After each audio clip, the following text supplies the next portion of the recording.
big rig power without the big rig price. This is a 2015 Ram 3500. It's the cabin chassis, 6.7 Cummins. It is 4-wheel drive.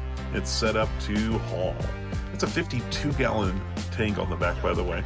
It's the Tradesman edition, so it's going to have cloth interior. It's got the manual shifting 4-wheel drive and rubber floors, so you don't have to worry about tracking snow into this thing. 160,000 miles, again, powered by the 6.7 Cummins, and it is the Ison transmission. It's got the max tow package, so it's 410 gears also.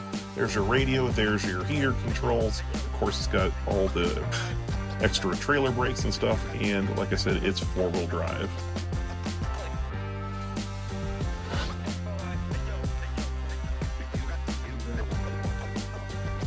Stepping into the back seat, it is an extended cab. No, it's a crew cab, so it's got all the room there for the whole crew to go along with you, so there's no reason to leave anybody at home.